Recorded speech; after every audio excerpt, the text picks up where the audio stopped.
right, we move over to Brad Lawler, Home Team Inspection. Sarah listens to us all the time. She sent us an email saying she owns a home with a Federal Pacific panel in it. And she says she's planning on selling her home this year. Good for her. And she says she heard us talk about the panel problems, but she doesn't know what the cost is to replace the panel. So, Brad, let's review for everybody who you go down to your wherever your electrical panel is, folks, and just take a look and see if the words Federal Pacific or is it Stab-Lok as well? If Yeah, it's on, yeah. well, Stab-Lok is what they're called. I don't know that their Stab-Lok is printed on the outside, but they would see Federal Pacific on the outside. But when you open it up, the Yeah. telltale sign is that you see very bright orange stickers on the ends of each of the circuit breakers.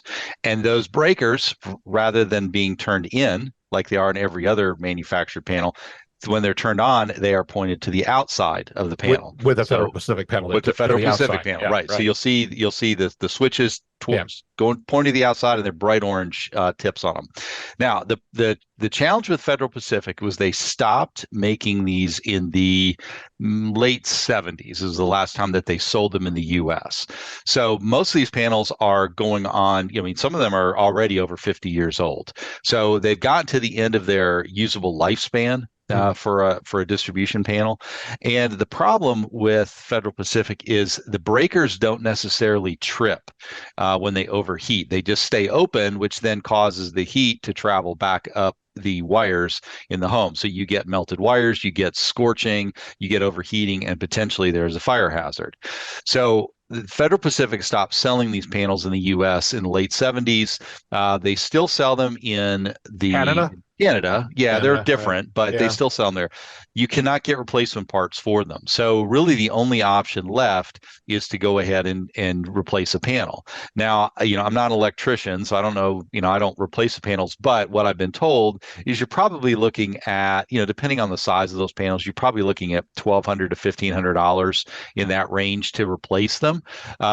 Any panel, whether it's Federal Pacific or Zinsco or just any of the modern brands, a 50-year span on those is a pretty good life. And, we do have to replace components like that in our homes. So Federal Pacific is something you definitely want to, before you put a home on the market, have an electrician come in and evaluate it. It may be something that you want to go ahead, make that switch, let everybody know, hey, you've got a brand new, square D panel now in place of the old one that has been there, and consider that, an upgrade. Did I hear that you can buy a rebuilt Federal Pacific breaker, but they're like $100 or more? You can, yeah, Yeah. you can find sources for them on the internet. It's not a great idea, but Yeah. yes, the parts are available out there. And Bob, if I may, Yes, about the please. Federal Pacific, I get a Yes. lot of calls on this. And Oh. I would not only urge your caller, but other sellers that are looking to potentially list their home, have that fixed before you even list it. Because even if you are lucky enough to have a buyer that waives repairs or even inspections for that matter, if they're getting a loan, an appraiser is going to automatically pick that up as a safety issue. And they're going to require that be corrected and replaced and repaired prior to that loan getting approved. So I see it happen all the time because it is a true safety issue.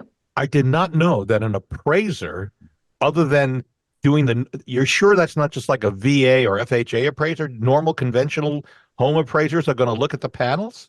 Really? I think typically you'll see that in some of the different type of loan products, understandably so, but really it's at that appraiser's discretion. I mean, if they are supposed to mark things for the lender as safety issues, in other words, you got to think the lender's, using that as collateral for hundreds of thousands of dollars. Yeah. And if there's a risk of that home catching fire and that collateral going poof up in the air, they're going to want that mitigated prior to loaning that money. I mean, Right. Brad, what are your thoughts?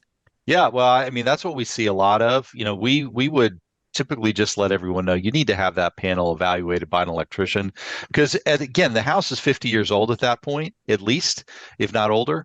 So may have other circumstances that need to be addressed at the same time that panel is being changed out. It may not just be simply changing the Federal Pacific panel. You're going to have to do the other upgrades, like installing the GFCI at the same time. So some of those things are going to cascade, along the way as those upgrades are done. All right. You can read about our reviews. We're really very proud of our reviews. Go to LouisvilleZillow.com or LouisvilleGoogle.com. That's to read our Louisville Zillow and LouisvilleGoogle.com reviews for the Sokoler team.